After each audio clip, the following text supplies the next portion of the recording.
Um, Welcome everybody to this myth-busting session, and I guess this is kind of dear to my heart, and I know it's dear to Paul's heart as well.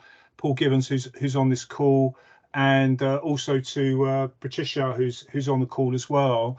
That I mean, this is where I kind of started, I guess, with my LinkedIn sort of persona, as it were, just starting to question some of the assumptions that we make in organisational change. And Paul and I and Patricia have talked a lot about some of these mythbusters or myths that we're going to address today.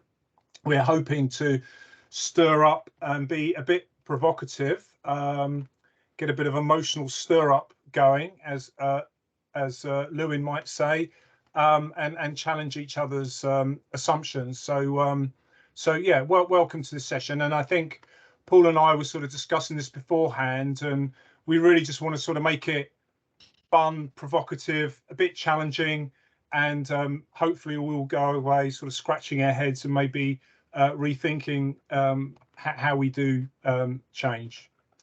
So this is just my plug. So I'm running these sessions. I think I'm on my 4th or 5th session now on these change thought journey that I'm going through in terms of trying to build an evidence-based knowledge base for change management. And the next one's coming up, a neuroscience of organisational change. I don't know how it happens, but there's over 1,000 people signed up for that, which is absolutely mental. But I usually get about 10%, as I said, sort of sign up. So that, yeah, that should be a good session. And there's going to be a few neuro myths there that we're going to bust. And then the last session that I'm running in this series is going to be building capacity for organisational change, which is presenting my thoughts on what the knowledge base should be for organisational change going forward, based on all the conversations I've had in LinkedIn and all my own research and various discussions with people.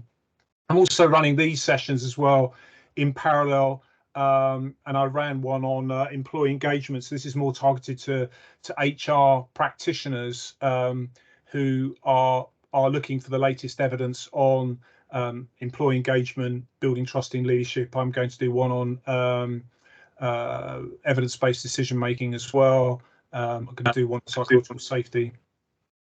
Go on, Paul. I haven't anything to add, my friend.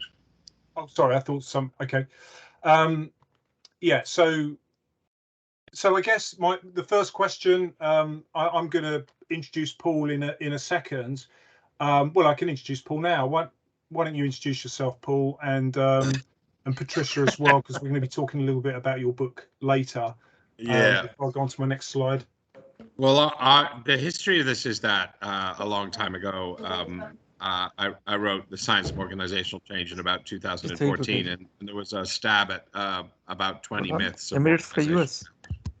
Because just here's the thing. Sorry, guys, could we just mute our microphones? I'll try and do that now. And there were about 20 myths in it, and in parallel, Alex was beginning to develop a body of knowledge around myths, and he and I decided to join forces on a book called Change Myths or Mythbusters. As it happened, Alex is plowing his own furrow.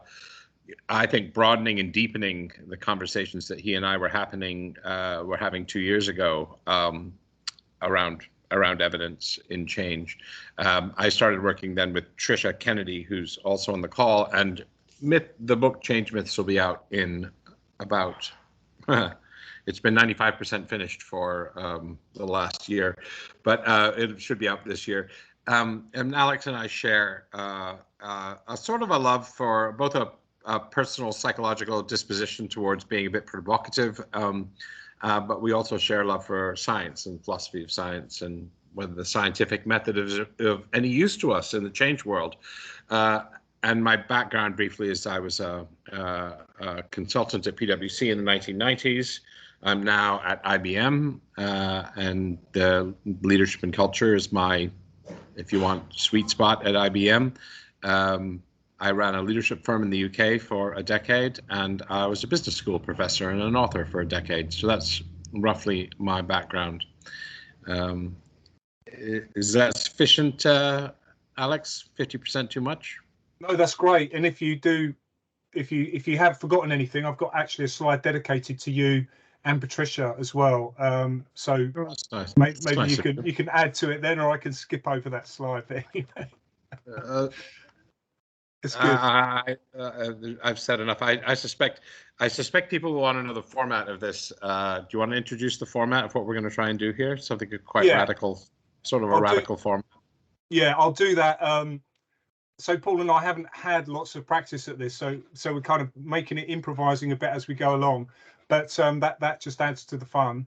But yeah, there are some slides later on where I'm going to go through the format. But I just wanted to really start, and people are welcome to chip in here on why we're doing this. What's the problem we're trying to solve? Because it's all very well busting myths, but what's the point? How does it help us? And I know some people get quite irritated by it. And so this is kind of what I pulled together. And the first point really that I've discovered as going through all these sessions is that and going through the myth busting stuff, and understanding more about the neuroscience and what the underlying principles are of how we think and how we form beliefs. And the first one I've covered in my other sessions, you might be familiar with it if you attend the other sessions, is this idea of Bayesian updating. Is that we update our beliefs based on the evidence that we have, and we form new beliefs, and we're sort of in this perpetual sort of loop, as it were, of constantly updating our beliefs. But it's not that simple, because we don't just update our beliefs based on the best available evidence, which is the sort of evidence-based approach. We update our beliefs based on what's called a process called active inference, which is we update our beliefs based on evidence that confirms our beliefs. So we're always out in the world seeking information that confirms who we are, and that makes sense in one way, because it minimizes the amount of energy that we have to expend, because we're always going around saying, oh yeah, no, that just confirms what I believe, and oh yeah, and we want to live in worlds that we are familiar with. Otherwise life becomes extremely complicated and everything is up for grabs all the time, and we simply cannot deal with that level of complexity. But on the other hand, it does make changing our beliefs challenging, because we have to really sort of question our own biases and our own confirmation and our own belief system. So it really gets into the sort of, for me, the whole myth busting thing really gets into the guts of how we change people, how we change our beliefs, and how we change our behaviors. And I think what happens is, if we see other people repeating these myths, or what we think, what we believe, or what we've seen other gurus, or we've been on courses on change management, and people repeating the same thing, our brains love it. It becomes cognitive candy, because it's what we're seeking out. So it does actually become quite dangerous, quite a dangerous process, if we're not questioning our beliefs. And I think if you go into education on change management and you're taught this stuff from the start, it becomes very difficult to break out of it. And I was having a conversation with someone on LinkedIn who was talking about the best course for organizational change, and I was just saying, just go out and read stuff and form your own beliefs. So and it becomes a big waste of time and money, doesn't it? I mean, Paul and Patricia and myself, sort of trying to write a book to dismantle all these beliefs takes a lot of effort, and people are going to have to pay for their book to untangle their own beliefs, and some of it has negative outcomes. We believe stuff, we go into organizations and we impose our belief system, and if we're not 100%, or never going to be 100% sure, but if we're not sure, we don't have the evidence to prove that, potentially it can be quite dangerous.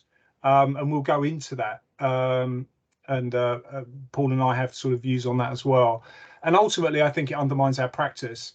I don't know where other people work, but I do a lot of work in charity, a lot of work in addiction services, and they are qualified psychologists. And if I go to them and say, well, we're going to do X, Y, Z, the latest fad, I'm going to soon lose my credibility with that audience. And I think this is a deep problem that HR has, and maybe change management has, that potentially this is why we're not taken seriously or have a seat at, important tables, because our practice is seen to be into sort of reliant on fads and fiction. Paul, I don't know if you want to add to that, but that's why I think this is important anyway. Yeah, no, I'll underline it. I mean, I think the question that you and I have always grappled with over the last 3 to 5 years is, so what? For example, left brain, right brain. Why is that? It's false. We'll go into, we could say much more about why it is false or why it's unhelpful, but who cares, right? I mean, people say, well, it's harmless. People think that right brain people are more creative, and we want more right people in our team, and we want more balance in our hemispheric dominance that we have in organizations and teams. What harm can that possibly do? And I think that's the question that we want to ask with all the myths that we talk about, whether it be Kubler-Ross or resistance to change or Change's 3 steps, or whether it's ADKAR, or whether it's Kotter's 8 steps, or whatever the thing that we're debunking is we need to ask ourselves the question is about, could we be harming clients with some of the things that we advocate? And I think that's the most important question. And the other question I think that Alex and I asked ourselves is not just is what we're doing harming clients, but we have an edifice of knowledge in change management. It's about a 20 to 50-year-old, depending if you go back to Levine, but it's a very young profession. And there's an edifice of knowledge. And if we are trying to build new knowledge upon a fragile and flawed base of knowledge, we limit our ability to progress. As if, in the 15th and 16th century, people had wanted to hang on to the view of the solar system, and you build a knowledge of astronomy and of the galaxy and of the cosmos based on the Earth being the center of the cosmos. And the answer is you can't, because things begin to fall apart. And so I think that's a metaphor that Alex and I talked about, is that are we in a similar situation in some of the stuff we do in change, is trying to build new knowledge upon knowledge that's fragile and flawed. I think that's probably enough. Brilliant. Thanks, Paul. Yeah, exactly. And I was going to go off, but anyway, we'll get into, we'll skip some of this. So today's session. So I just wanted to talk very quickly about, how do we know what we know, and what is the point? Again, just emphasising the point of trying to come up with, or trying to validate what we know. What's the point in that process? Just go through that very quickly.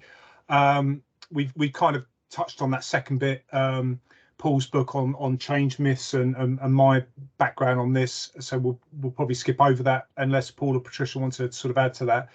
I was just going to go through the poll results and just get your feedback on that. Has everybody completed the poll, by the way? There's 28 people on the call, and we've had 23 responses, I think. So there's going to be some people who haven't answered it. If you can, I'm just going to share. Oh no, I've had 27 responses actually. So maybe everybody on the call. I'm just going to share the link anyway. If you haven't done it, it would be really great if you could. Because not only is that more material for me that I can push on LinkedIn, but also gives us some insight into kind of where we are, and maybe we revisit this. And in fact, some of these scores are actually quite interesting. I think that over the 3 years that I've been doing this, I've definitely seen some shifts. And then we'll start getting into the Mythbusters. So we're not far away from the Mythbusters, and I'll keep this brief. So, I just wanted, and I've been through this before in my evidence-based management session, which was, how do we know what we know? Well, we know what we know because, You know, we put names to things, we can describe things, we can hold them and touch them, and this is kind of what this this artwork is playing on. You know, this is not a pipe. No, it's a picture of a pipe. So we know a pipe is a pipe because it, you know, it feels a certain way, it fulfills a certain function. So when we use words and definitions, we use them in a very deliberate way because they create meaning to our world. And this comes back to the whole sort of active inference and Bayesian updating stuff. You know, it's critical that we understand what we mean when we talk to each other. Otherwise, we live in a sort of chaotic world. And this is kind of the beauty of science and why we have things that we call valid constructs. So valid constructs here is Sotheby, who used to be the editor for the Academy of Management Review, and he was saying, well, he gets lots of people questioning why their papers haven't been published. So he published this paper to sort of explain, well, the reason your paper wasn't published because I don't think that the construct was valid, and he came up with these three things that end up with this fourth thing, coherence. And he's saying, you know, the first thing is definition. So can we all agree? Do we have a precise, distinct definition that delineates what we're describing from other things? So do we know we're talking about a pipe and not a cigarette? So in change management, when we talk about the people side of change, if it's just a sort of a circular tautology and there's no clear definition, you know, there are people in organizations. So of course, if we're going to change organizations, we have to change people. So how does saying people side of change help us understand defining change management? He also talks about scope. So he says, well, you know, what space are we trying to address here? So is the construct valid for the space that we're talking about? So when we talk about the Kubler-Ross, that's an extrapolation from grief counselling. So is it really valid to extrapolate the research from one area into another area?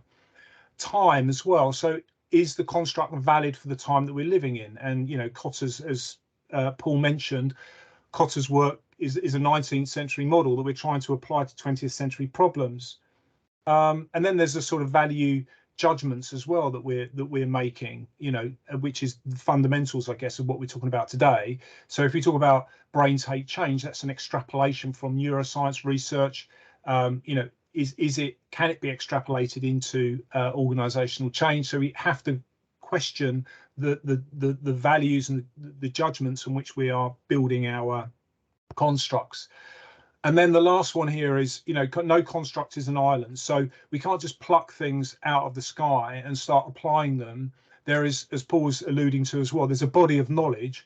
And if that body of knowledge has shaky foundations, then everything we kind of do from then on becomes a bit dodgy. And there is no sort of original idea, as it were. Everything is based on something else. There is a continuum of knowledge, as it were. You know, the way that we think about physics and neuroscience is based on concepts that were developed, you know, sort of 50 years ago. There's a continuum of knowledge there. And if, you know, Kotter and Adkar publish books that don't have references in them, that don't have a continuation knowledge and just seem to be plucked out of the air, we're not really sure, we can't validate where that knowledge came from, that becomes problematic. And if you add all these things together, you get a coherent, what's called a valid construct. So we can claim to have knowledge or a continuation of knowledge.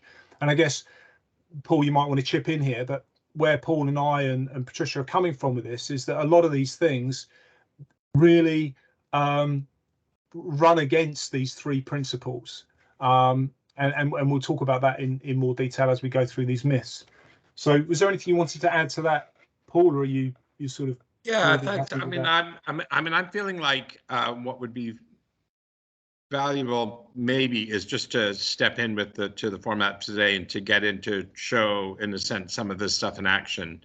If I may, Alex and I were trying to think about how are we going to do this in a valuable way. And here's what we came up with as a proposal for everybody, is that Alex and I are going to take one of the myths that seems to be most controversial, one of the ones that's most debated.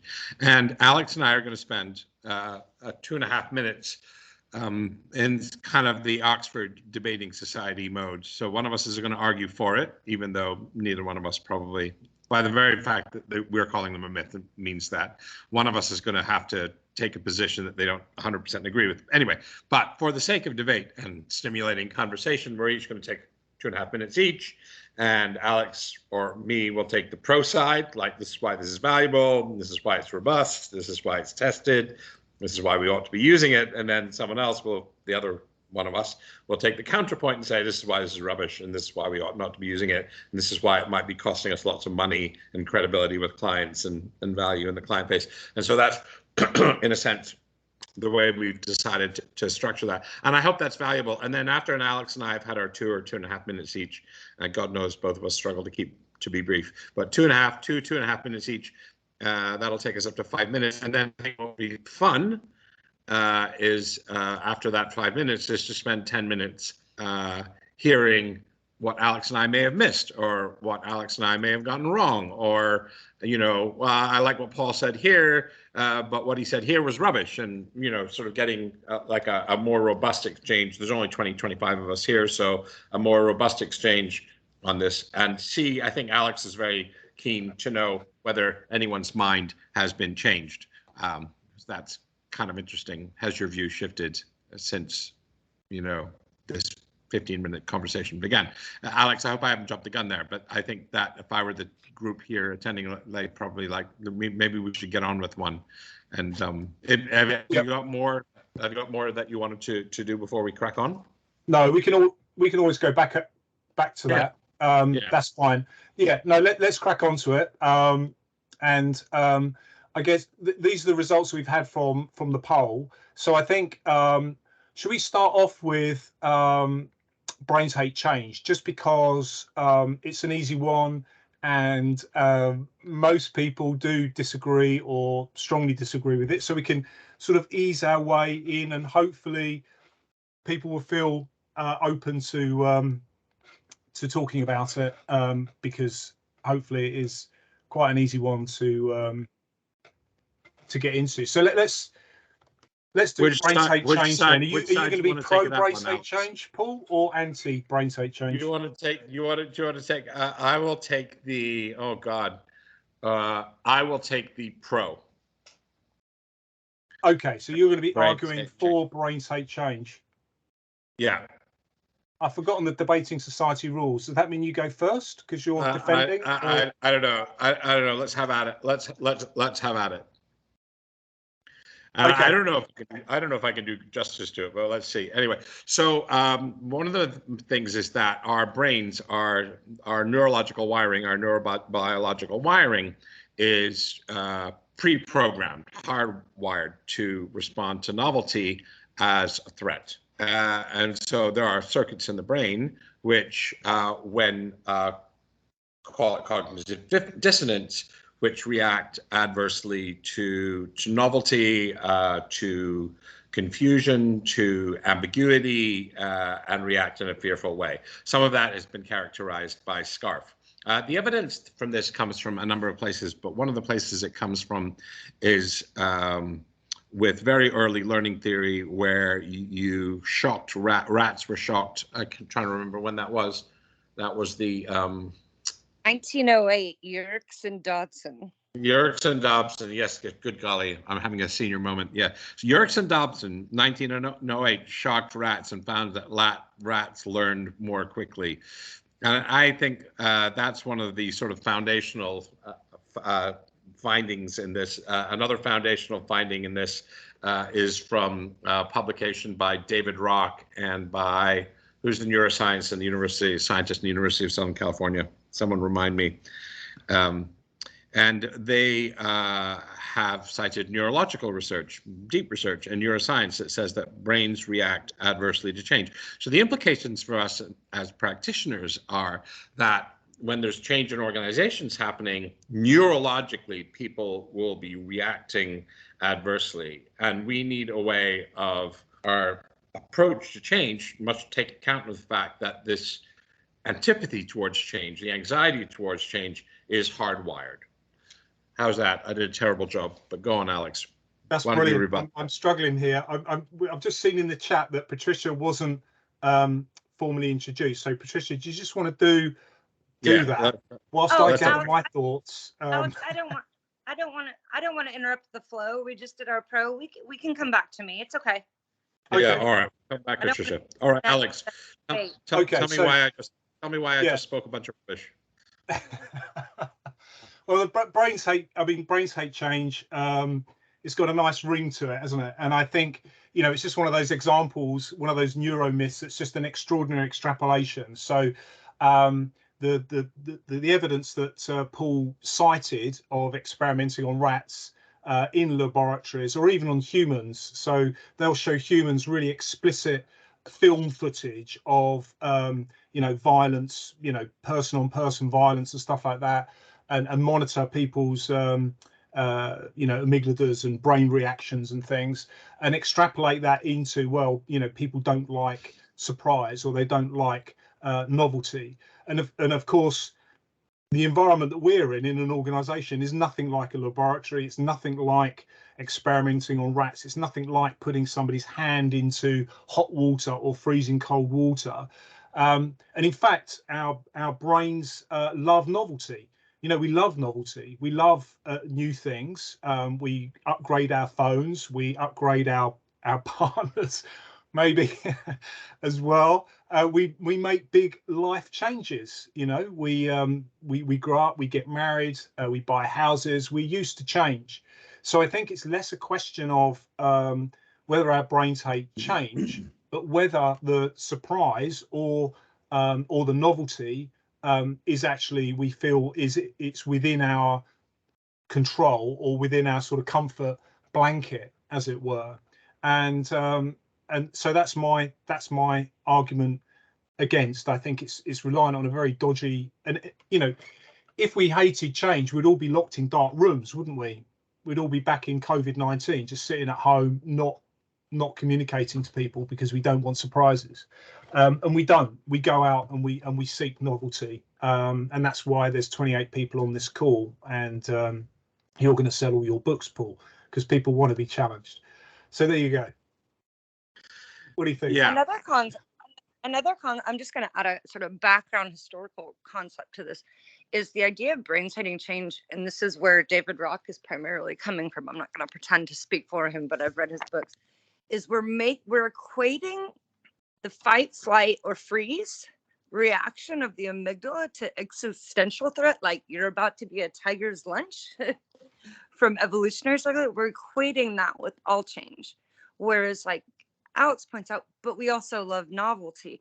So we're extrapolating a very small portion of that neuroscience that's specific to a survival instinct and generalizing it to our entire brain, when it's only a very small portion of the human experience and reaction, and it's more instinctual, and it completely ignores and dismisses sort of that executive function of where people get really, really messy. So that's another addition. It's sort of an addition to both sides, pro and con, but just for a little bit of historical background to feed the discussion. Thank you. Listening Brilliant. to you, my amygdala just got really hijacked. Right? All right. So Alex, just in the comments. Shall we open it up and ask people what they think? So well, Rob's put in here, it's about perception. So surprise, if someone comes along and says, I'm doubling your pay, you're probably not going to be probably not going to have an amygdala hijack over that. So it depends on the surprise. So I thought that's a good point. Edwina, do you want to read out your view there? Yes, mine is that if your brain couldn't adapt to what's happening around it, you would never survive. You would literally be like running down a train track, and you'd get eaten pretty quickly. And my argument is brains don't hate change. What they hate is surprises, because surprises leave you feeling out of control. And anybody's got a mobile phone, hey, we change every time. They upload the ad, we download new apps. We're constantly changing. So I vote with Alex. Brilliant. Okay, so we won't do it. That was such an easy one. We won't score on that. So should we move on then and get into something a bit more controversial, or do other people want? I think there's more to say about this. I mean, I wouldn't mind hearing from a couple more people, but one of the problems with generalities about change is a lot of the work that's been done at Change, going back to Levine and going back to Cotter and going back to Adkar, is we want to generalize about change. That includes Elizabeth Kubler-Ross, is we want to generalize about people's experience during change. And I don't know that that is anything other than a fool's errand. Because when you talk about, as Edwina said, perception, any change, any objective change in the world is going to be seen differently by different people. That's trivially true, right? If 1,000 people encounter a change, they're going to have 1,000 different responses. So when we try and generalize, what we're trying to do is find a way of generally helping people in organizations through some sort of change. The question is when the generalizations are helpful and when they're not. And I think when you make generalizations, one of the problems is you stop asking the more interesting questions. What kinds of change are hardest? Why are they hardest? What can leaders do about kinds of change that seem harder? In which context is change easier? What kind of people change more easily? Under what circumstances is change joyful? You know, what kind of personalities are more receptive or less receptive to change? What kind of organizational, if anything, about the way that you formulate the change, let's say involvement and participation, does that perhaps make it easy or not? Or is that another myth? And So please I think don't those, forget. we do these generalizations, I think, are part of the problem with the change management canon. Who is that? Was that Tricia? That was Tricia. I was going to say, and just I want to add to that. Don't forget the social environment, social factors, systemic factors, right? We like the legacy of psychology and the legacy of that individual focus and trying to generalize these universal reactions. But the legacy of psychology is really to focus on the individual. Somewhere along the line, psychology and sociology went their own ways for probably good and bad reasons, or became distinct buckets. But we don't have as much like individual agency as we'd like to believe. The social environment and the systemic things are very, very impactful, arguably more than our feelings, to change. Yet that is because of ADKAR, because of the change curves or the grief curves, that we focus so much on the individual that we're not looking at the bigger picture. It's not the only influence. The same way we said that, you know, that instinctual survival reaction is only a part of the brain, yet we're generalizing it to the whole brain for all people. We also make these generalizations about the individual while completely neglecting the social environment. That's a sociology term. So I'm trying to say also systemic issues, the situation, the context. As a very simple example, you're going to act very different going out for a beer with an old college friend than you are in a conference room with your C-suite. Like, the situation is very, very influential. Yeah, I mean, context is everything, isn't it? And this is the problem with extrapolating from neuroscience, is that it's, you know, it's context free, and we know that change takes place within complex systems which are highly contextual. Okay, so thanks, Paul and Patricia, Edwina. Should we move on, or does someone have something else they'd like to say?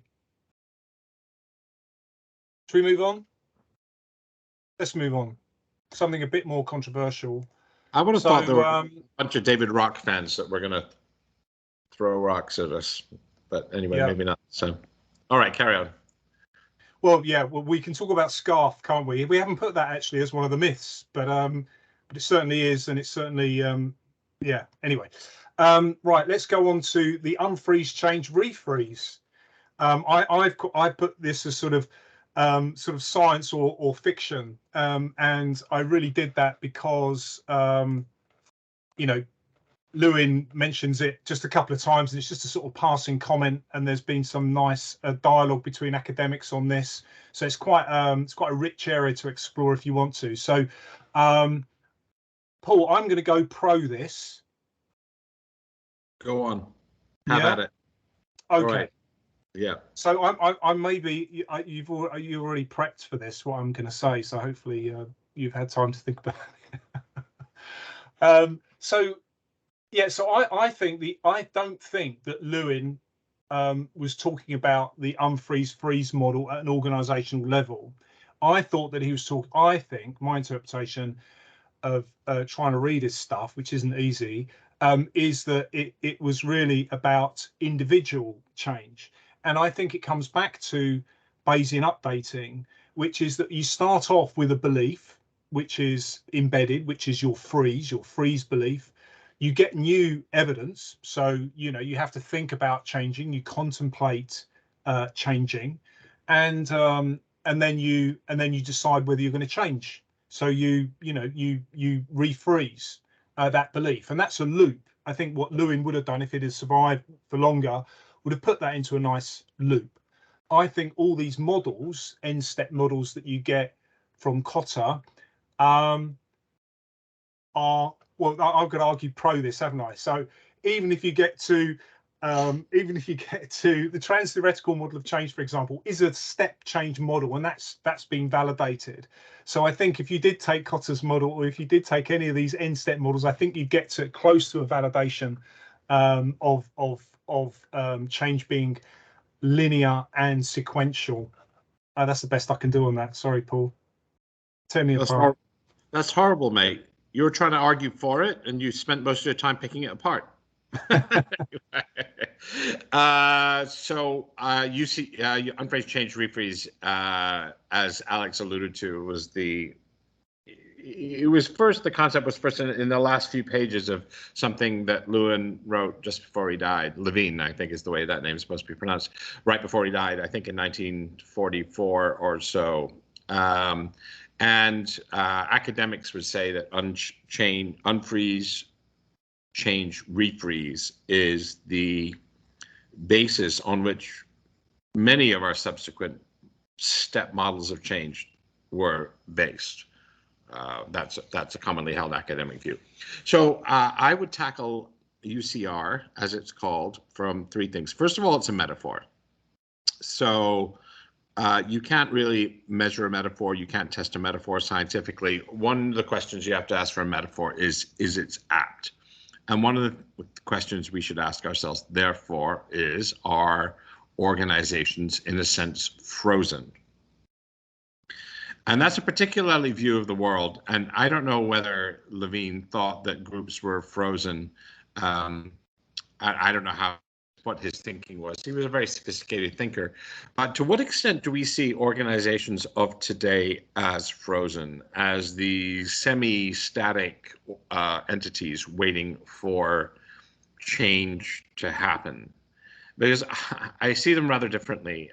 What I see around me more than a frozen organization is I sometimes see something that's teetering on the edge of chaos. I see constant change, and constant growth, and constant threats, and constant opportunities. And so from my point of view, change is a way of life. The river is always flowing. The river is never static. So that's one thing. I don't think the metaphor is apt. Secondly, I think when you use the UCR metaphor, one of the things that has implications for leaders is leaders' job is to unfreeze it. And that dips into another myth, which is the myth of, one of the myths that we talk about sometimes is resistance to change or creating a sense of urgency. Those three are, in our view, kind of linked. And that's the leader's job is to omnisciently, if you will, realize that something needs to change. And what he's got to work with is a solid, turgid, slow-moving, sluggish organization full of people who are complacent. And what he needs to do, I'm using that word intentionally, needs to lead them into the light, and to, shake them up a little bit. And the job, I think, of unfreezing comes with, how do I create some discomfort in people so that the status quo becomes untenable? And so the question is that the way that we want to think about change? Is that our job is to begin change by making people uncomfortable, by unfreezing them? Because that's what it would seem to imply. So those are some of my problems with it. The other problems that we've talked about are the linearity. and that, you know, the first thing you do, because anyone who's worked in change for any long time knows that this is, at the very least, I mean, even if the 3 steps are right, they're iterative. That people unfreeze and then they change and then they go back to the way they were before, and you got to unfreeze them again if you're following this model. That there are cycles and cycles of this, and so. And then you can also struggle with the word refreeze. That once we've achieved the changes that we wish to achieve in the middle part of the changes 3 steps, our job is to kind of return the organization to some kind of equilibrium or stable world. So I'm not a huge fan, and let's open it up to people. I'm curious, like, who uses Levine or some version of it? How do you use that with individuals, or how do you use it with organizations? What does the group think? I'm also very curious to hear from others on this one, because the argument that I hear most for the unfreeze, change, refreeze is that it's so useful and helpful, but I, in fact, don't find it helpful at all. Like, okay, so you have a current state and you have to intervene in some way to reach a future state. Doesn't help. I don't find that helpful in, okay, what's the situation here? How can I best help people change to reach the future state? It's so simplified that I find it very unhelpful and unuseful. But, you know, I typically present all of the various theories to people, and then whichever one resonates with them, I work around it and do my work around it, right? Okay, so this makes sense to you. Okay, here's what we need to do in order to make this change happen. Here's what I'm going to give you. Does that make sense to you in the terms of whatever, you know, scientific theory or change model you like? So that's interesting. So you offer a canvas of different models for which your clients can pick, and if they think UCR, unchanged, change, refreeze, that seems to speak to them, then that's one that you think. You know, if you map out what you might typically do tactically in a change plan, you can fit them into the unfreeze, freeze, change, or the various states of ADKAR, or various Cotter steps, or whatever you want. Look, those tactical things that you're going to do, and I think it's helpful for who's ever contracted me to be able to really understand, or to be able to really have some confidence. Oh, he's talking my language. Okay. Understand. Yep. Right. And then so you take those same set of tactics and you fit them into the context that makes sense for the client. Mm-hmm. Brilliant. Thanks, Rob. Yeah, and I think this is a thing with myths, isn't it? Is that because they are highly intuitive, so they're a great way of trying to get points across. I guess going back to Paul's previous point is, you know, how far do we go with simplification, and when does simplification become dangerous in a way? But yeah, no, that's very interesting, Rob. Any other thoughts? We had some thoughts on the chat from Dr. Ross, is it, and Patricia, and this slide that I have open now, with the text from Levine, and it would be interesting to get your views on this. Is, I think the first part he's talking about individuals, so he talks about a shock to the system, or catharsis, you know, getting people out of their habitual ruts. He talks about people being complacent, self-righteous, and you hear that language being used by Cotter. And then he talks about group change, and then he talks about social change. So I'm not clear from Levine whether he's using the unfreeze, change, refreeze model at any level. I don't think it's clear from his writing what level he is using it. I know generally the book is about frontiers and group dynamics, is about groups. Any reflections on that? Interestingly, I've found that his work was really around social group dynamics, and that his force field analysis is a lot more interesting and much more developed. I've read a few articles that the UCR model was actually more of an afterthought that was developed further by his successors, but his original thoughts were more around the social groupings and how the groups interact with their social and external environments and each other. Yeah, definitely. It's been argued that it's been an add-on. And Lippett's 5-step model, which he extrapolated from Levine's model, is a model for change agents to use to go into organizations and how they can help people through change, which kind of is more of an individual interpretation. Then you get Kotter, which is definitely very high level organizational. But I think the consequences of believing in that model are that change becomes top down, that we've got to unfreeze, we've got to force the organization. And that has dangerous implications, I think, Paul. And I think, this creating sense of urgency, that people are lethargic, and we've got to, and this first came out in McKinsey's 83 model, creating a sense of concern, and then Kotter called that creating a sense of urgency. So that becomes quite, and then that moves on to brain state change, doesn't it? Oh, well, brain state change. So we've got to go in and, give people a kick up the butt, So I think it has consequences. They're all very intertwined, and you can't really remove them from the historical context either, because if you look back at where those come from, that was the motivation theory at the time, was this belief that either the behaviorist psychology belief that motivation was purely external. There was no consideration for any kind of internal mental state. It was purely external. And then you have theory X and Y, where they were questioning, are people naturally complacent and need to be pushed out of some kind of complacency or rut or whatever? Or are they naturally innovative and seeking novelty, right? Like, all of our change theory was they're all intertwined because they're all building on the ideas of each other. But also this idea of urgency, this idea of resistance, this idea of that you have to do somehow top down intervene to unfreeze, we're all sort of built in this frame of reference that's how motivation works. We know a lot more about motivation now than we did then, but we haven't really updated or integrated our ideas with the new knowledge around motivation, if that makes sense. That's a brilliant point. Yeah. Patricia, yes. Go on, Gus. Sorry. So Paul, Alex, Patricia.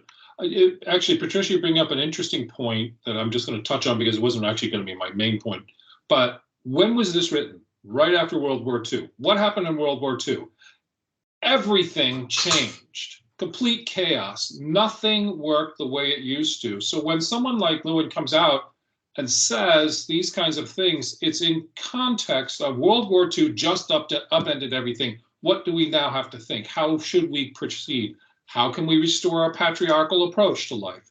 That's what this is about. Now, but I'm going to leave that one alone because I don't want to go down World War II. What I do want to say is every time I've ever read anything he writes, I go, this is fundamentally flawed and wrong. Every word in this middle paragraph here is wrong. Nothing is true about freezing. There is no such thing as freezing. Put two humans together, there is no freezing. There's no freeze. It can't be. And is there change? Change, as you said, or whoever was arguing pro, is a natural way of understanding and interacting with your environment. But here's my biggest challenge with this one, but all of them. These all seem to be, we have to create a programmatic response to something. We have to create the program so that what we're trying to get done gets done.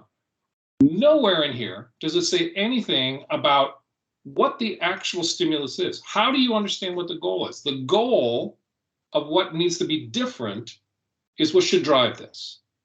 This helps not at all for getting to that goal. Nowhere in here is the cognitive aspect of what do we want to have be different in our organization? And that leads to a programmatic response. Well, if that's what we want to have different, here's the 5 ways we're going to go about doing that. Nothing in here does that. And that's why all of these fail so dramatically for me. And there we are. That's as passionate as I can be today. No, I appreciate it. And by the way, just by way of introduction, Gus is one of the thought leaders in IBM's change practice, so he's a colleague of mine. Thanks, Gus. Yeah, definitely. And I think, you know, these ideas are products of their time, aren't they? And then we get into the 60s where people start talking about open systems, and then we start to talk about the interaction between individuals and yeah, the external environment. And then people start to understand that behavior becomes quite contextualized, and yeah, so on and so forth. So yeah, very interesting. Thanks, Gus. Brilliant. Okay, should we move on to the next one, or do we want to vote on? Want to do MBTI? You want to do MBTI? Let's do MBTI. Oh, I haven't got a slide for MBTI. You don't need a slide. That shouldn't stop us. Let's do MBTI. Oh God. Tell me why MBTI is a good thing. Why is it a good thing? Well, that one's a can of worms.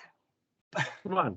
MBTI. Am I doing against again, Paul? Of Fortune 500 companies out there, 93% of the Fortune 500 use MBTI. Who are you? Go on. I'll ask my introduction. Go on. So who's doing what, Paul? Am I doing pro? You do the pro. Anti? You do the pro. You do. I'm doing pro. I'm doing pro. Yeah, I'll sit you well, up, you know, we all have innate personalities, don't we? We have inner selves that we have to go on a journey and discover, and that's what life is. It's discovering who we really are, and we know that Jung was an amazing psychologist, psychotherapist, everything else, and he discovered these innate qualities within people, which have also been validated by more recent research. The 5 personality factors, so things like introvert, extrovert, stuff like that. You know, Jung was already doing that, and the MBTI is just a very simplified, systematic way of codifying who we really are. And I suggest everybody takes it if you really want to go on a journey of discovery, but don't take it too often, because the results might change.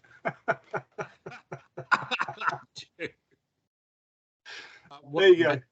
No, why is it? How is it useful to teams, though? Can I use it for selection? Well, because if I understand that you're an extrovert, Paul, and I'm an introvert, then I can adapt my communication style to meet your needs. And so, if we understand who we really are within teams, then we can adapt, yeah, the way that we talk, the way that we behave to individuals, and that helps with group dynamics and creates high performing teams. Yeah. And organizations. Yeah. All right. Good. So I'm going to say that a better test than MBTI is going onto BuzzFeed and finding out what Game of Thrones character you are. That it will be equally useful and equally valid. So Jung came up with his 4 categories. And equally based in science. Yeah, and there's much science in it. So people have been thinking about the temperaments characterizing human beings for millennia. It goes back to the Greeks, and before they had 4 temperaments, which were, if I can remember, something like choleric, sanguine, so forth. And then when psychology became a science at the beginning of the 20th century, one of the journeys is to try and characterize people. So the IQ testing became important, and also, and this has a sinister aspect to it, which is we were trying to put human beings into categories of capability that would enable us to fine-tune the human race by selecting only the most able to lead us and to breed a fitter species.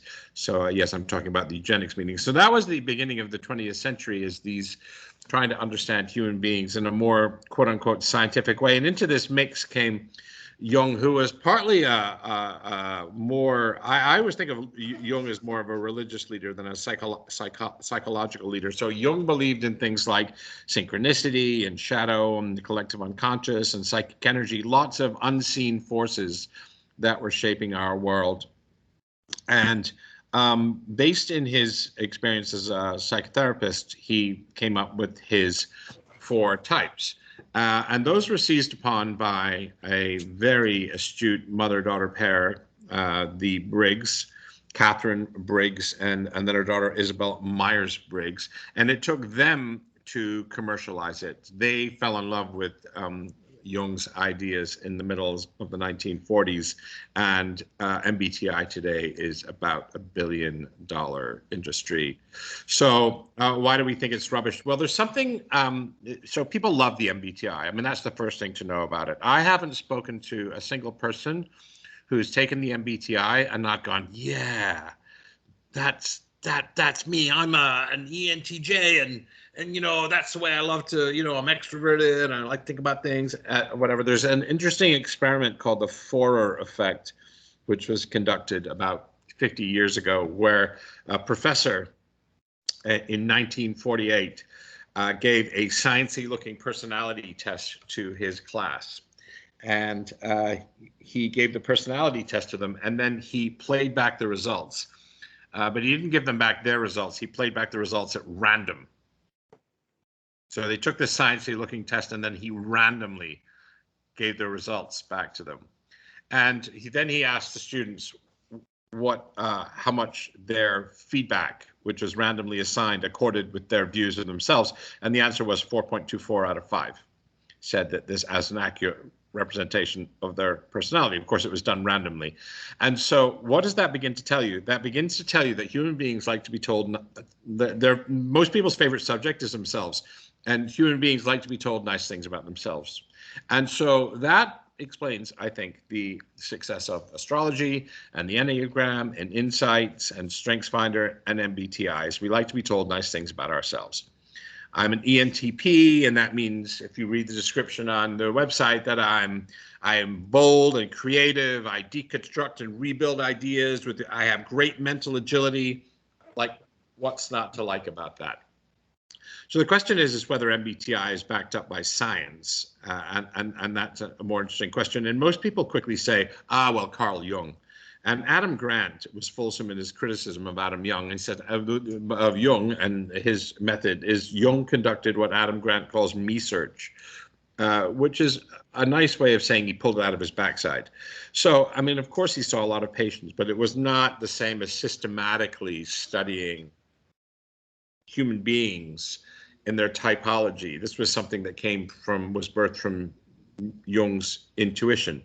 So that's a critique. The other critique is what's happened in the world since then. And we have something today called the Big Five. And one of the interesting things in the Big Five is neuroticism, which the Big Five was developed using scientific method, using factor analysis. And one of the dimensions is neuroticism. Now, the Big Five has 5 and MBTI has 4.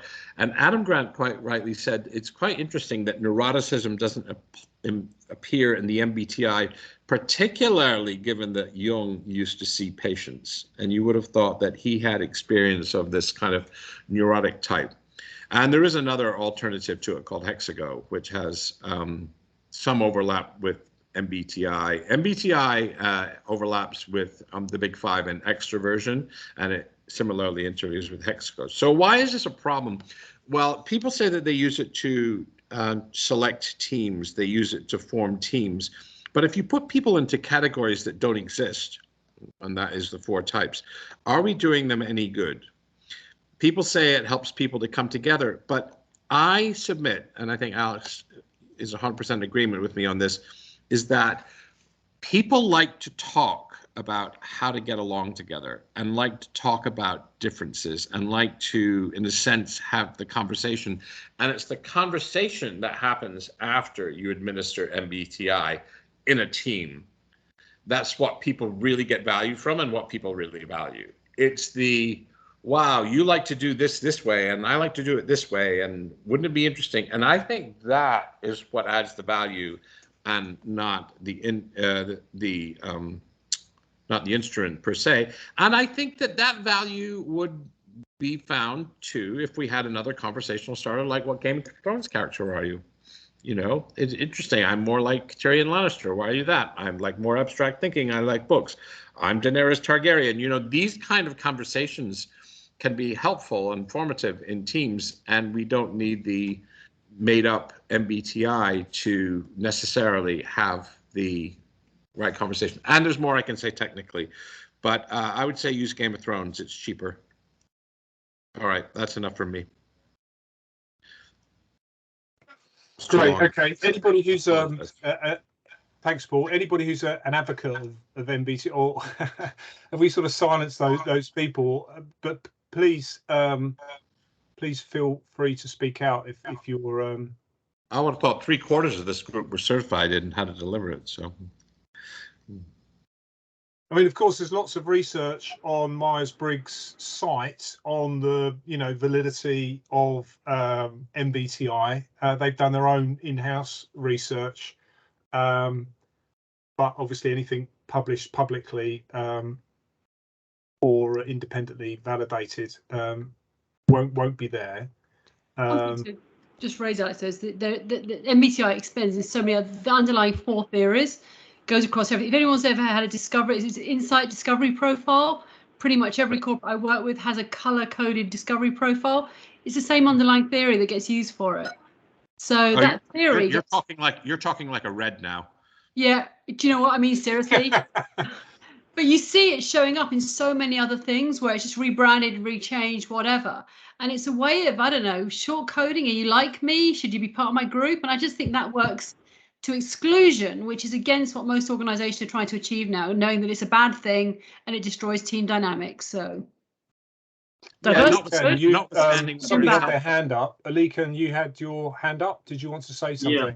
Yes, I did. So nice conversation. And I think I kind of agree to an extent to what Paul said, in the sense that it's difficult to categorize people.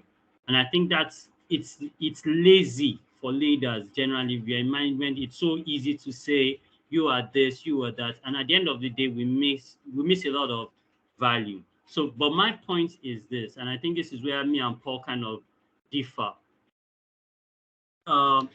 Teams, we know that everybody is different, but we need to, this for me is like it's like a guide as against a standard.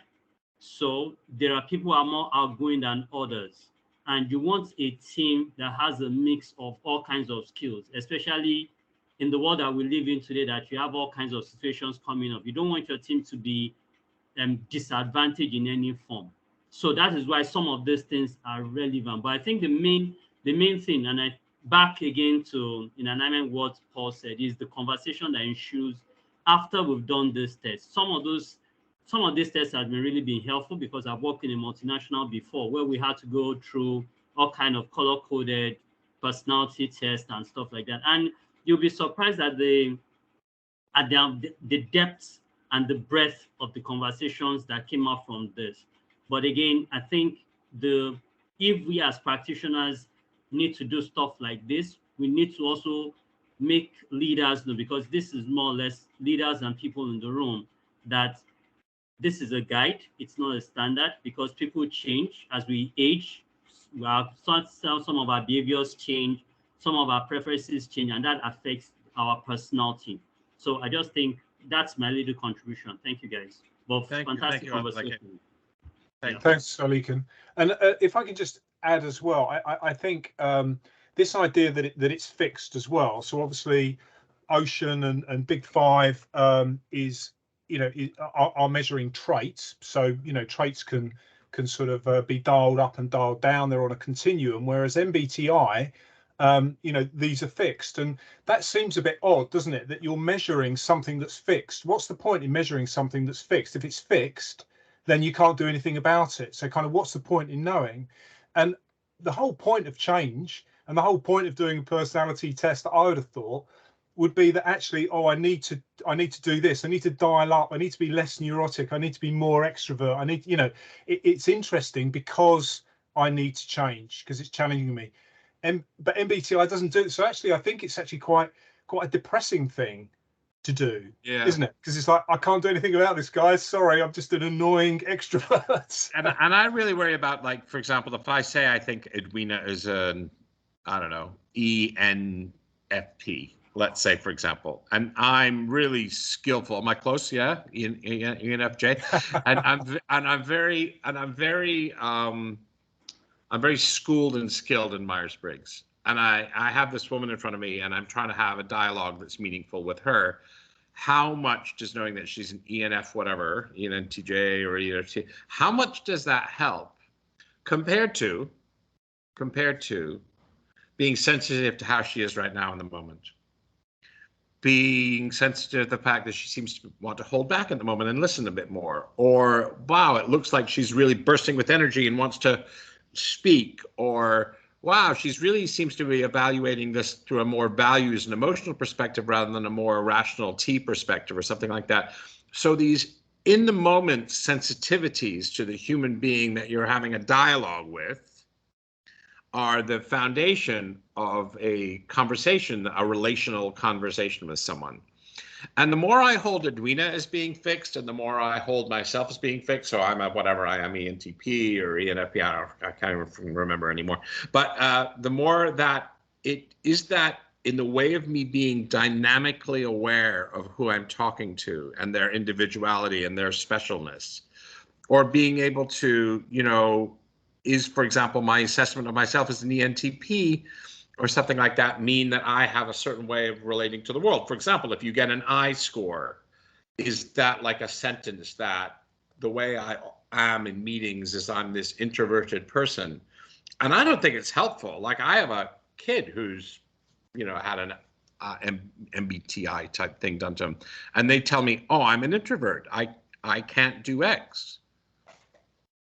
Well, how is now that framework for self-understanding? Is it a crutch, or is it a ball and chain for personal development and self-development, or is it an asset to it? And I would say, I lean towards the former, that it's actually harms self-development rather than enhances self-development.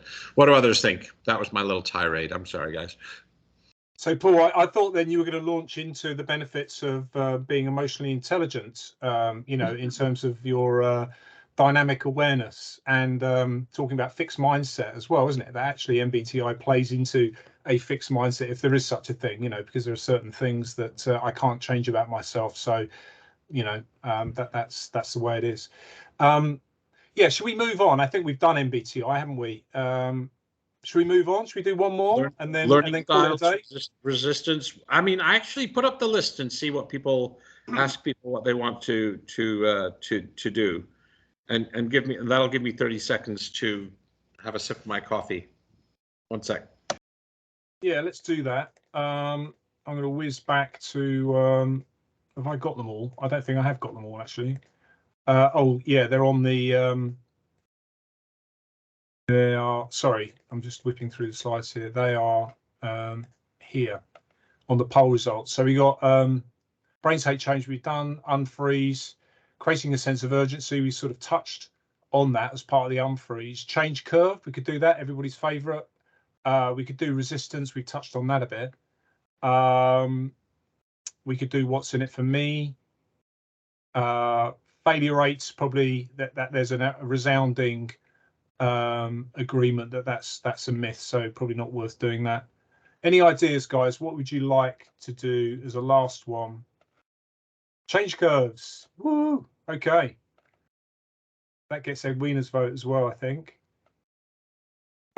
Change curve, yeah, it has to be change curve. All right, because I know that's a favourite of Paul's. I guess Paul's going to nominate me again for defending the change curve. No. You get to choose this time. You want really? Me to? You want me to do it? I'll tell you, Trisha. Would I be dumping you in the shit if I asked you to do one of these? If I asked you to take down the change curve? Because Trisha's just rewritten the chapter that we wrote on the change curve, so she's like completely. You want to do it, Trisha? Do you want me to do pro or against? I don't know. I'll do pro change curve. You can do against, Patricia. All right, let's let Trisha in here. All right, you guys, sure. Have at it, you two. Let it rip. Okay. Shit. This is good. This is going to be particularly difficult for you. I think you're in denial. Anyway, carry on. I am in denial.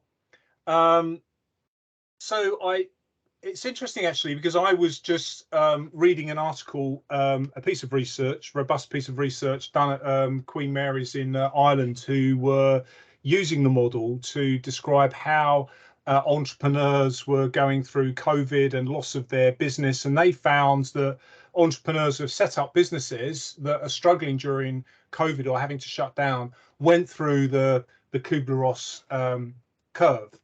And is everybody familiar? Do I need to go through the different stages? Everybody knows DAB. It is denial, anger, bargaining, depression, acceptance. Remind me, Paul. Denial, anger, bargaining, depression, acceptance. Thank you. Yeah. So they all go through that curve, and in fact, there was another piece of research that was showing that that actually people who face grief start off with this sort of fog. So maybe although it's not denial, they start off in this stage of not really accepting what's going on, or having to, sort out a beloved's, sort of accounts, or having to sort out their funeral, all this sort of stuff. They describe this experience as being this sort of fog. They didn't really know what was going on, and that seems to point to this point that that people are in this sense of confusion and maybe a sense of denial. And then there's obviously going through the acceptance and then the depression piece. And what this research also found was that's probably more of a loop. So maybe one thing that Kubler-Ross is missing out on is this loop around, acceptance or sort of depression and anger, and those sort of mixed up feelings that we go through a sort of a loop where we're trying to understand and comprehend what's going on, and then we come out the other end and we end up with the sort of acceptance, and we kind of get on with our lives. So I think how does that help you as a change practitioner? What does it help you do as a change practitioner? I think it's a great extrapolation from grief research into change management, where you can say, when someone says, well, you're going to get a new IT system, I'm really attached to that IT system, and that makes me feel a sense of grief when I lose something that's so close to me, or maybe I'm going through a redundancy and I'm going to lose a colleague, then I feel a sense of grief. So yeah, I think it's very highly applicable. It helps you empathize with your clients. It helps you understand their emotional. Yeah, and it's very intuitive as well. And people love the idea of a curve and a dip and then a rise again. It just helps me explain to people how their staff members are likely to deal with the impact of change. That's the best I can do. Patricia, over to you. I thought that was right, actually. Yeah, that was pretty good. So first and foremost, what Elizabeth Kubler-Ross studied was the experience of dying, not grief, not losing a loved one. She was one of the first people to really look into what was it like to face your imminent demise. Like, you have a terminal diagnosis, you have 3 months to live. So the very first problem with this idea of DABDA being extrapolated to change is, I don't think in any way, shape, or form you can equate I am about to die, I have 2 months left to live, with, as Alex said, we're getting a new IT system, or we had a new reorg. I think it's just a gross extrapolation. That doesn't change the fact that it has been extrapolated. It doesn't change the fact that her own research also was sort of extrapolated to grief in general, and then sort of change in general. That even wasn't its original intent. When you're talking about research and how a theory or a model stands up to scrutiny in science, its original intent very does much matter, because that's where the researcher was focused. So that is my biggest number one problem with the change curve, especially DABDA. But there's many, many variations of the change curve. It has evolved and emerged in many different shapes and formats over time.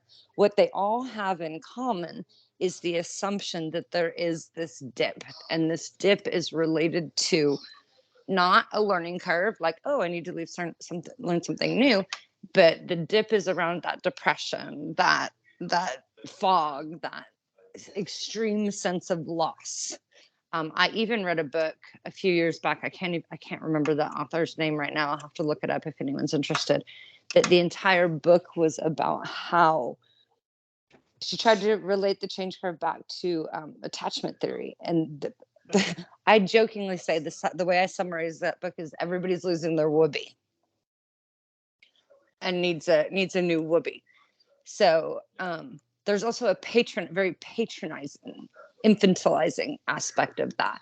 Not all, we already talked about earlier, not all change is bad. Not all brains don't hate all change. We actually get very motivated and enthused by certain novelty, by things like a promotion or a raise.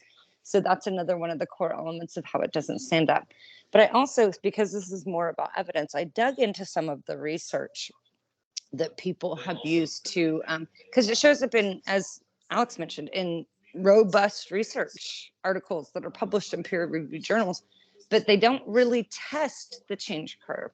There's a handful of references that everybody uses, says, oh, here's the validation for this statement. Here's the validation for this statement. But if you dig into those articles and you follow the rabbit trail of those references, those handful of references don't actually validate the change curve. There is one. If I can, that is, we used to have in physics classes or chemistry classes, which is you draw your graph and then you plot your points. And it strikes me that everything I've read, which is a substantiation of the change curve in organizations, says, hey, we have this model. Let's see if we find evidence for X. Let's see if we find evidence for denial. Let's see if we find evidence for anger. And one of the criticisms, I think, is that there's the 5 kind of emotional states associated with the change curve are just 5. And it wouldn't take a genius or a PhD in psychology to come up with 20 or 25 different emotional states that might be relevant to change. There might be elation. Even with death, there can be a sense of relief, confusion, ambiguity, fear. Or, I mean, so if I can come up with 20 of, why are these the right 5? Okay, great. So thanks Patricia and Paul. Can I have like 20 more seconds? I just wanted to make one final point. Sorry, yep. Digging into that rabbit hole of a handful of studies that are commonly cited as validation that has been quantitatively and empirically validated, those studies actually do no such thing. One of them is a case study, yet the title of the article is Empirical Validation of the Change Curve for on a Technology Project, but it's a case study. And the case study isn't even about change management, it's about project management. So that's just one example. Okay, yeah. And thank you. Edwina, you've put here that you don't use it in the context of grief, that you say these are some of the emotions that people might go through. Go on. So I don't use it in the context of grief or loss. I think some academic authors would absolutely be horrified at the way that their thoughts have been used. I think others would go, oh, that's interesting. It's expanded into it. It seems to work. The reason I think this one endures is because I think it resonates. I think humans can see it. I use the example often about you missed your bus. You get to the bus stop, you have that sort of like immobilization moment in denial going, oh, that can't have been my bus, that's just left the bus stop. And then you go through the anger of, oh my God, I'm going to be late for work, I'm going to be late for the cinema, I'm going to be meeting my friends. So you can resonate with the stages you go through in a much simplistic form. But what I really use it for is when I'm working with change agents, is helping them. It's a way of giving a code, or like we like to codify things, a way of codifying the likely emotions that they're going to see, because they do show up, a lot of them, and what the tactics are at each stage. Yeah. Rather than what the tactics are at each stage. So for example, we would say up until the bargaining stage, you're always looking backwards. You're trying to negotiate back to the status quo. Your anger is trying to take you backwards. The point you get to depression is, we don't think of that as being clinical depression. I have to clarify that. We work with some pharma clients. We see that as being a point of low energy when your brain is busy reprogramming itself for the new model, because it's recognized that it can't bargain its way out of it, which is what it likes to do. It now has to look forward and reprogram. So therefore you're inwardly focused while you're reprogramming. We don't see that as being depression as such. It's more inwardly focused. So we use it to sort of say this, you're either looking inwards or outwards, you're looking forward or backwards. And I'm not sure I see it as being a linear curve. I was always taught the curve was the level of emotion. So anger's high emotion, depression is low emotion.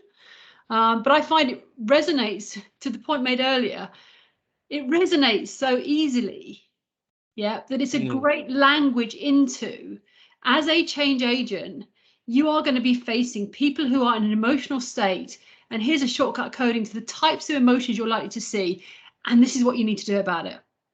Yeah. And So Edwina, is because it resonates, people relate to it. I use a simple, I use the original, I don't use a complicated version of it. Right. Thanks, I think one of the things there is the assumption that it does resonate with everybody. It certainly will resonate with people like, oh, I can kind of understand. I've felt that sort of bargaining piece before. But when you look at the actual grief research, it's also very exclusionary. There's people that everyone experiences grief in their own way. It's for the you're not going to hear from the people that it doesn't resonate with. So it can also create some of those exclusionary boundaries. And I don't, I'm not a grief counsellor. I've got friends who are grief counsellors, and that's a very, very different subject to what we use as change. I find it resonates in the world where you've been surprised by something, not by the sense of grief or the sense of loss, because I think that's a whole different area around loss or whatever. So in my mind, I actually, in my simplistic mind, would say it probably doesn't fit grief that well. But actually, when your brain's been surprised, when you think of the neuro pathways, you think about how your brain copes with things that have surprised it, it actually fits quite well to that. You sort of see them go through that stage as you go through. And it gives you a great language to work with change agents and say, once they get past anger, they're going to try and negotiate with you. Don't negotiate, you're going to give away value. So it just gives you a great language to catch those points on the way through. So that's definitely an interesting Edwina, take. there's just a few things, I guess, there. So Rebecca has said here, interesting approach, Edwina. This conversation makes me think about agency, the idea, looking backward, forward, then still in control. Yeah, and I think there are lots of extrapolations that you can then make from that model, which potentially resonate with people. But I guess my question is, does this resonate with people because they've been through it and they've actually felt it, or is it just a self-fulfilling prophecy? Is it just that they've seen it before, or they've seen it in textbooks, or they've been on courses, or they hear people talk about it? I hear people talk about, whenever people talk about death, celebrities on TV or whatever, they talk about the 5 stages. And everybody's kind of familiar with it. So I don't know. The other issue that I have, I guess, fundamentally with it is that it's quite a negative framing of change. So it's talking about changes. You'll be negotiating to go back, or you won't want to go forward, or you will have low emotions. And as we've been saying, change isn't necessarily like that. And most change in everyday circumstances isn't a mass redundancy, is probably something quite positive. And I guess the last thing as well for me is just that if you tell people that you will go through these stages, they will go through those stages. And in fact, what the medical profession is telling us is that if you do that, actually you make the problem worse, because people then say, well, I don't feel guilty about my father dying. There's something wrong with me. So you can potentially compound the problem. Anyway, that's my I'm with you, Alex. When it talks about grief, I'm not sure this does. I don't know well enough about grief counselling, but to me it feels like it simplifies the process of grief. But I think it resonates nicely in our world of change because it fits the neuroscience side of it. It fits the fact that, you've got habits, you've got neuro pathways that are well ingrained. You don't like to have to change them. You're going to fight against changing them and try and deny against it and get across because you're going to have to do some work in your brain that's going to be hard work, whatever. So it actually fits the neuroscience quite nicely. But I do think, like anything, the skill of a change agent is, to the point made earlier, is to have models that if they help somebody create the self-awareness, then it helps, or to create some resonance, or it gets you to a conversation and it helps you get to that. I think it helps. I also believe that the time length you go through it is dependent on how much neuroplasticity you've got in your brain. So you may go through it really quickly and hardly even notice it. It may take you forever. Brilliant. Okay, and we've got Alaken and Neil. Sorry, next in queue. Alaken, do you want to go again, and then Neil, and then I think we're almost out of time. We'll have to wrap up. All right, thanks, guys. Let me share a personal experience with you. This happened like 4 or 5 years ago. So we had this implementation, large-scale document management solution that was rolled into the organization. I'm talking about an organization that had like 6,000 people. Now, that application is going to be supported by a team of 20. And when they were told that this application was coming in, there was riot, practical, as in people were all in arms and all of that. And the manager said I should come over to come help them out on this particular change. Now, what I simply did, and I think that's where the lesson is for everyone, is like I just walked them through the circle of change, which is an adaptation of the change curve. This is what is happening to your team. It wasn't even the people going through the change that really benefited in that conversation. It was the person, the manager, the leader, who now began to appreciate the stages where his team is, so that he now has the necessary empowerment to help his team go through that stage till they get to the point where they can be now comfortable with the change. And I think, to Edwina's point, that's the main thing. Being able to help. Sometimes we focus so much on the people going through the change, but we forget that there is somebody supposed to lead them through the change. We are not the people to lead them through the change. We are to help the person leading the change facilitate that change at the end of the day. We are more of facilitators. So there are both sides that we need to kind of keep in touch with when we're saying that we're going to be people are going through these changes. Now, I don't think everybody goes through the 5 stages. I think that's been not realistic. But the truth of the matter is that there are some changes that people actually get depressed when they hear the news that this is going to change. So, and typically we come in to say, this is the way best forward for you, for your team, or this is the way forward for you, the individual going through the change. But there is a whole lot of other elements entrenched in taking them through that transition. And we need to, and that's where I think this kind of models really come and are really helpful. If you can show something that tells people that this is what you're going through, but this is where you end up with. If this and this and this is done right, then I think it served its purpose. Thank you. Thank you. Brilliant. Thanks, Oleg. And I've just posted up there some models, validated, a more validated model, or better validated model, or certainly one that's been adapted for behavioural change, which is the trans-theoretical model of behavioural change. And in fact, that has interventions at each of the stages that help people. So if you're pre-contemplation, move into contemplation, what are the kind of interventions? Where's this, Alex? Did you post this in the chat here, or? I did, yeah. Oh, I can't see the chat. It's lovely. I mean, so the last person to speak was Neil. I promised Neil. Neil. We haven't heard from him. Yeah, Neil. Sorry. Yeah, I'm INTJ, which is why I've kept quiet. Yeah.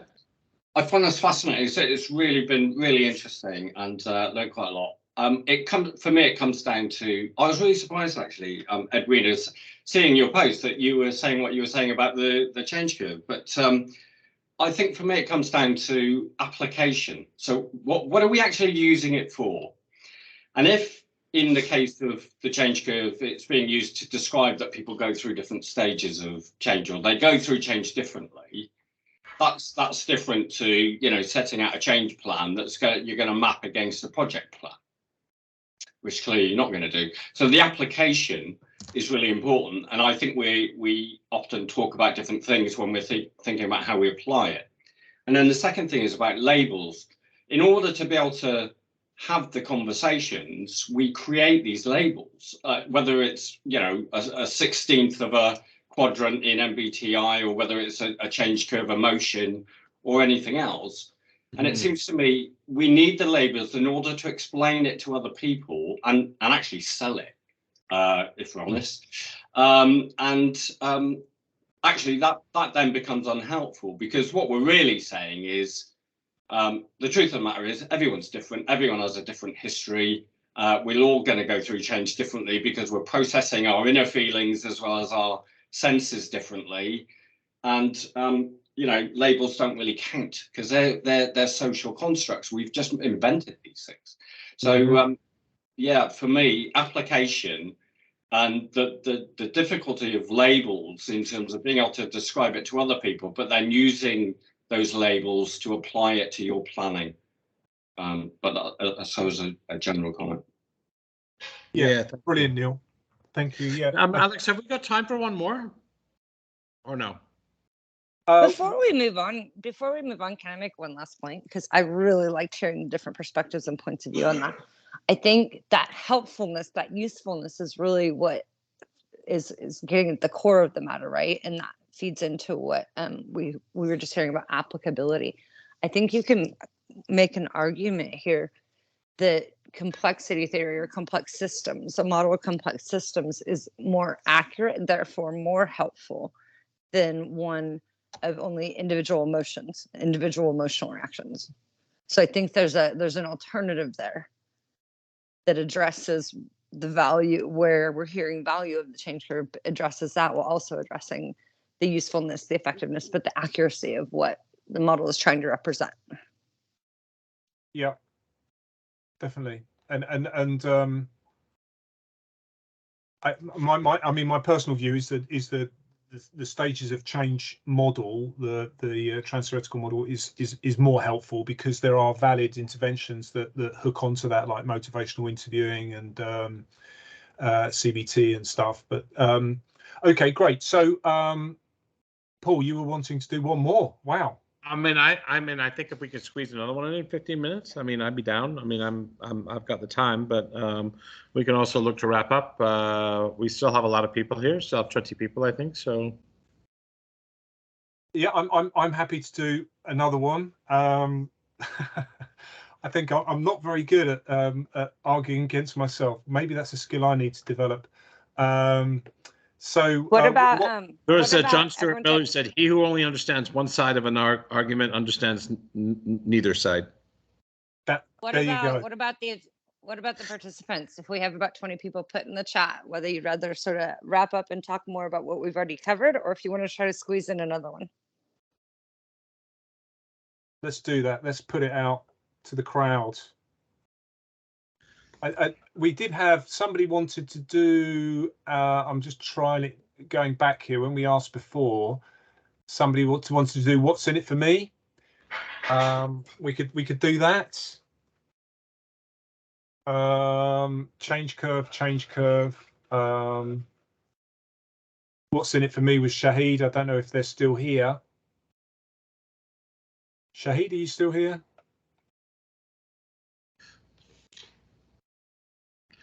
Well, we're not getting a conversation resonates. How many times have you worked on change from beginning and the leaders have lost lots of messy discussions, but by the time they roll out, those same leaders can't fathom why people don't like the change? Yeah, what's in it for me? So that was in response to Edwina's post a little earlier. Okay. Shahid is still here and is still interested in hearing what's in it for me. Quick thumbs up, yay or nay. Do we want to do what's in it for me? Let's do what's in it for me, because I think it also relates to change starts with the individual as well, which is the ADKAR sort of mantra. Yeah, and I think it gets into complex systems. I don't even know what that would mean. Change starts with the individual. Like, that sounds like a meaningless thing to say. It's either trivially true or anyway. I think it means or they're trying to say it as opposed to the environment, the systemic environment, the social environment, that it starts with the individual and is about their, and then ADKAR, right? Their awareness, desire. All right, let's get to it. Let's get to it. Let's do with him. Is it with him or with us?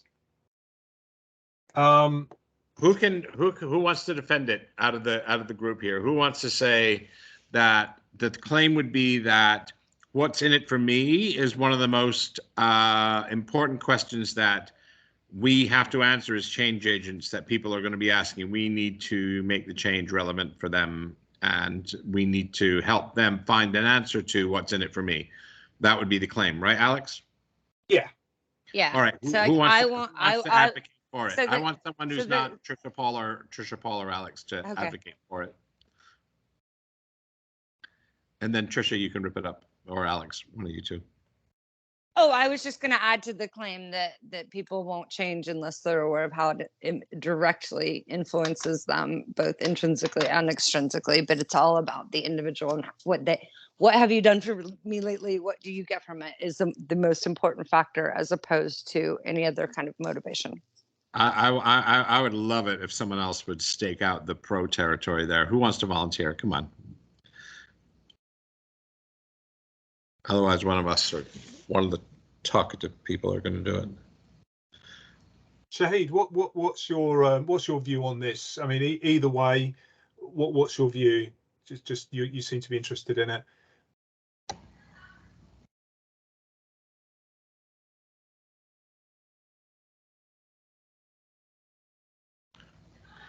So it helps breed selfishness, expectations. I don't like it personally. It's quite spinny. I'll take a pro position, Alex. I've just been working out my arguments and what I thought about it. I'll take a pro position. Brilliant. Good. Okay. All right. Yeah, I mean, it's going down to interpretation, and I may not interpret it the same way you guys do, but hey, I'll take a pro position. Let it rip. Go on then. Sorry, when I was just talking then, I was reading from Tracy Van Zyl, who wrote that about with him being breeds selfishness, and it's a bit spinny and it's marketing sort of speak, and it assumes people being selfish. That's from Olicum. So you go Edwina, and defend your position. Yeah. So for me, WIFM it achieves two things. The first one is it reminds us to think about the individual and what motivates them. Now, individuals, although we are influenced by our outside context, and we are ultimately all about our own survival. So whatever happens, we're going to look at what's in it for me to say, does that impact my survival? Yes or no? Does that create a better sense of safety for me? Yes or no? Does it improve my position in the tribe? Yes or no? Now, I'm not talking about extrinsic, like, am I going to get a bigger salary or a bigger job profile and make my life easier? But ultimately, every choice we make is about our own safety, the safety of those around us that we care for. Because of that, I'm always going to look at any change and say, what is in it for me? Now, that's pretty good. All right, can I stop there? Yeah, you killed it. Job done. You killed it. Well, can I come back on that then? Because I'm quite up for this one. Go on. It took me a while to get my head around what I thought. No, that's great, and it's great, and I think there is obviously a nugget of truth in that. No. Can I be more patronising? No, sorry. So I think I think generally we are interested in our own survival, but I think that's predicated on the survival of others, and that's why we live in groups, and that's why we commune and form communities and live so close together. I live in London, and my next door neighbours are just through that wall. So we do like having people around us, and we have to understand our own needs, within the context of others. But what the evidence seems to suggest is that for people to adopt proactive, change-orientated behaviours, so if we want people to change, then they need supportive networks. They need to know that other people are going to support them, and then they become pro-social and proactive in helping others. So this is what we're trying to do in Change, is trying to get individuals to help each other and not think about themselves. So that's kind of what the evidence tells us. And it's interesting when you talk about organizational fairness.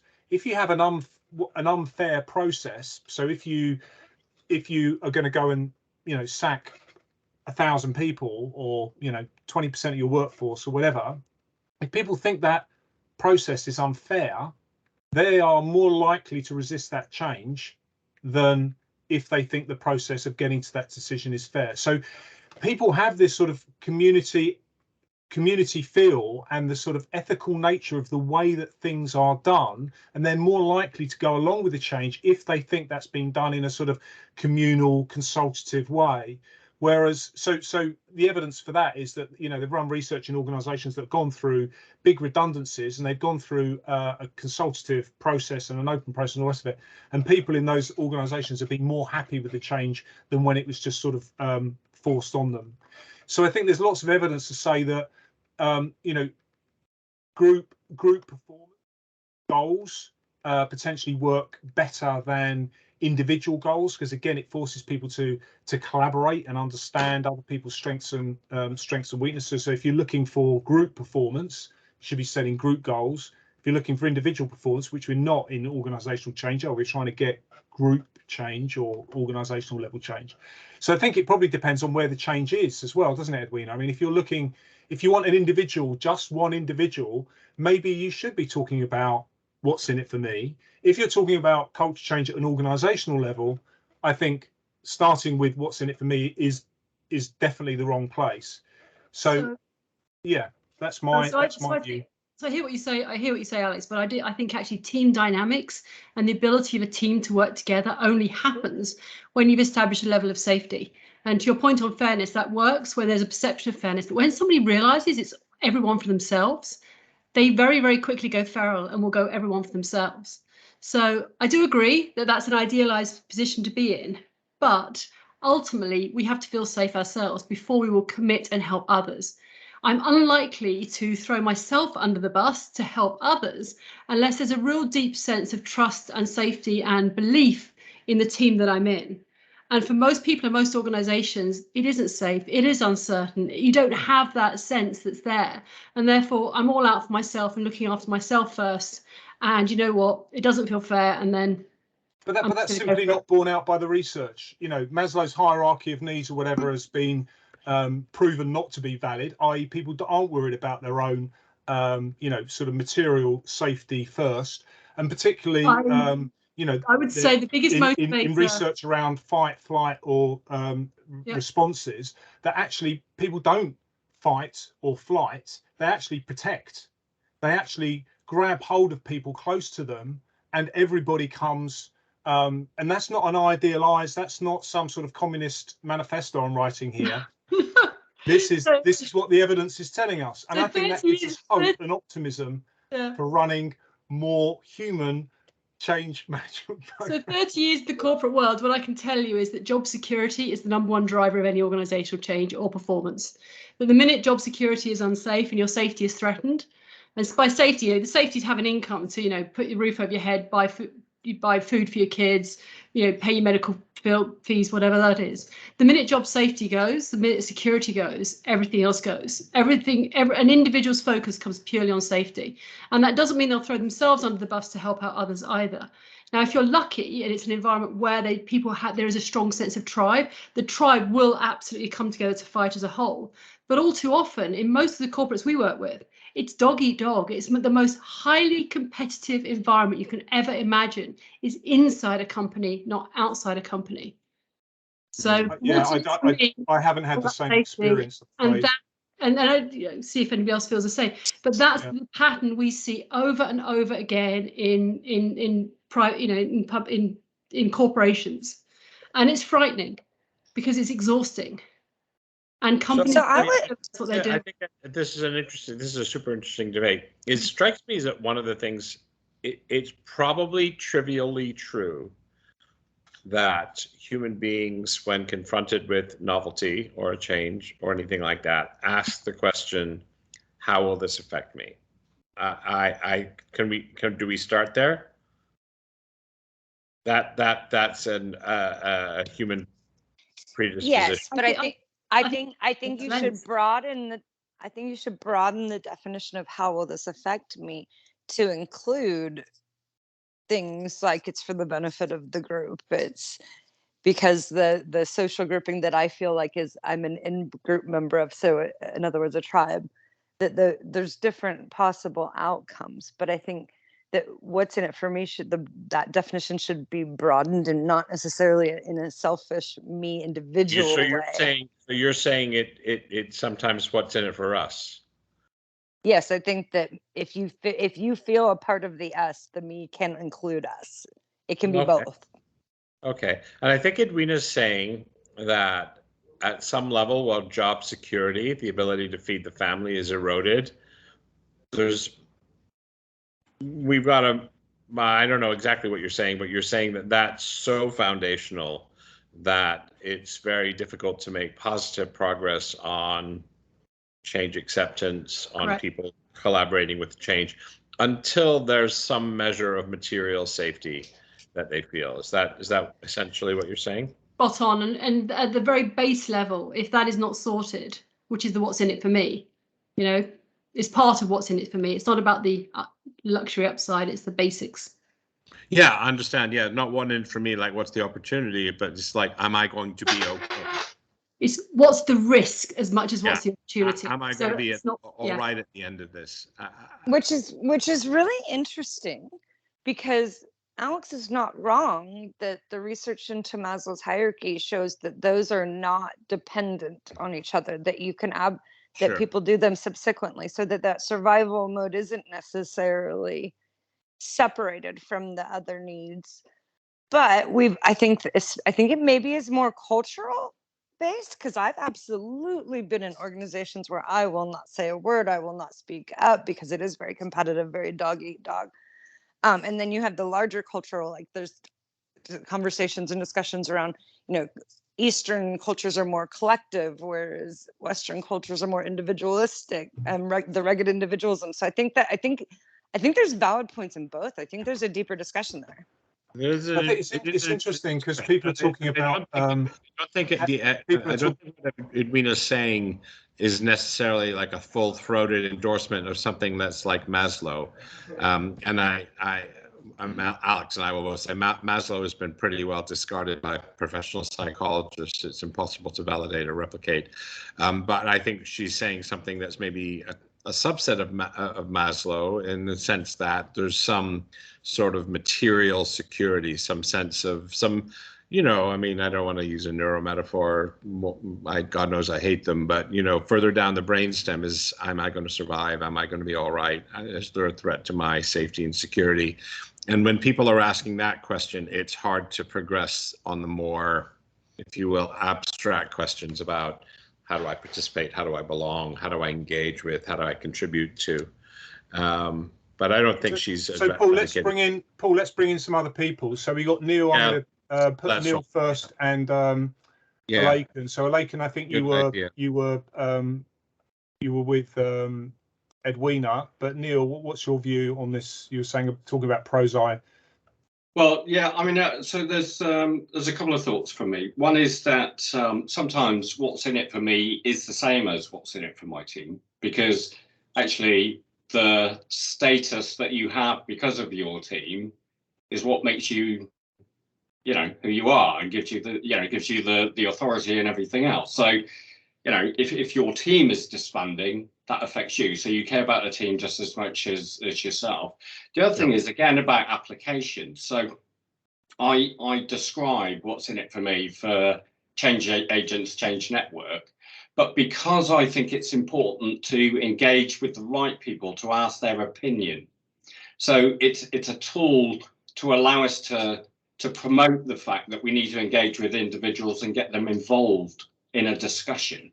So in that sense, it's a useful label, a useful handle for promoting individual engagement with the right, you know, with the important people, with the right people, influential people. So again, it's an application thing, I think. Yeah, good point, Neil. And I think with Prozi, I'm not going to take credit for this, but after I published my initial critique of the what's in it for me, I noticed that Prozi updated their website, and what's the name of the guy? You know, the main guy at Prozi.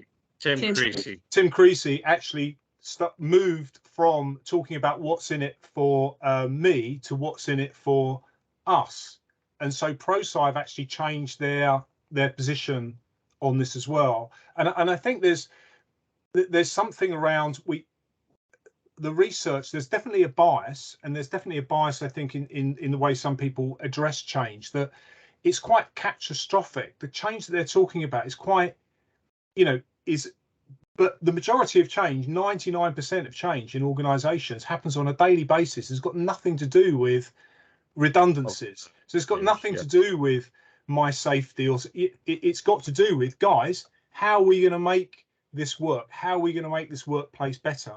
And potentially, I agree with you, Edwina, that if you pull the rug from underneath people's feet, which maybe happens, in big reorganizational structures, whatever, but I don't believe that it necessarily does. I think there's a lot of consultation. There's certain legal issues as well you've got to go through to make sure it's consultative, and particularly when the unions are involved, in my experience. So it doesn't necessarily come as a shock.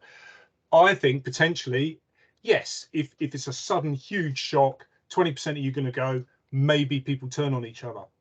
But let's bear in mind that 90% of change isn't like that.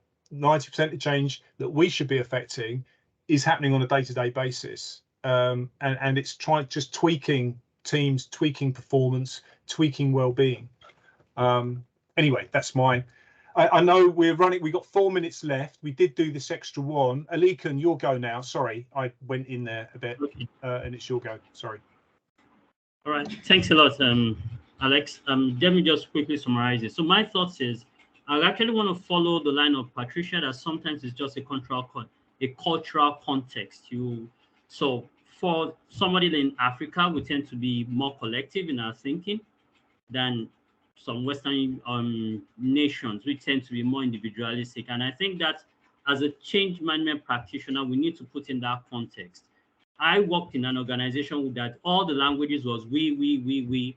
We put on the SharePoint site, we use the SharePoint site and stuff like that. It's all we. And that kind of codifies how they behave. Now, in some other organization is a different thing. I do this because they believe that the individual is responsible for getting things done. So in a brief, I know that's been simplistic, but I think we also need to factor in the cultural context. Thank you. Thanks, Alikan. And Dr. Ross said, does tweaking require change management? Yeah, I think you have to create a culture of change, and change is continuous and ongoing. It can be big and small. I would even argue that that actually mass redundancies isn't change. It's just getting rid of people. It's nothing to do with change management at all. In fact, it might be just counselling, just to help people with the process of losing their job, whatever, which might be the change curve might certainly help with that. Okay, brilliant. Rebecca, is that Rebecca who's got a hand up? I would love to hear from Rebecca. Oh no, it was Shahid. Shahid. We haven't heard from Shahid. Please. I'd love to hear from Shahid, please.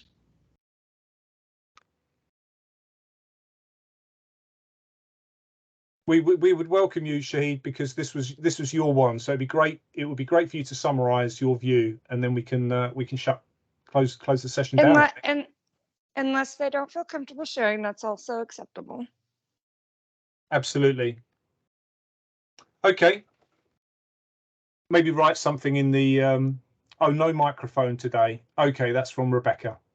That doesn't help. All right, that's understandable. All right, brilliant. Thank you. So, Paul, any closing comments? Patricia, any closing comments or any other closing comments from people? I personally, this has been fantastic. This has been a great session. The fact that it's gone on for 2 hours and it could probably go on for another 2 hours is probably credit to everybody and all your contributions. So thank you very much. And that's it from me, I think. Paul? Yeah. My closing comments are the same. Thank you for participating. I absolutely love hearing different perspectives and points of view and trying to integrate those into my thoughts and ideas. So thank you. Yeah, likewise, everybody. It's really good to engage with everybody there. And if I can pitch the book, I wish it was available for sale on Amazon right now. But I think the stance that we've taken in Change Myths is that much as we do have strong opinions, I certainly have 2 strong opinions, I would say, as a self-criticism, that I think this is a conversation that we need to have as a change community. And when I speak of the change community, I'm speaking of the, 100 or 200,000 people around the world who make a living trying to help organizations and people make meaningful changes. And so I think the conversation about, are we building the future of the change management world on shaky foundations, or are we building them on solid assumptions, I think is one that we ought to be having. Whether or not we start from where I start from, which is like there's quite a lot of rubbish talked about change management, or whether we start from something that's more neutral or positive, I still think is a conversation we have to have, is do we have the right foundations?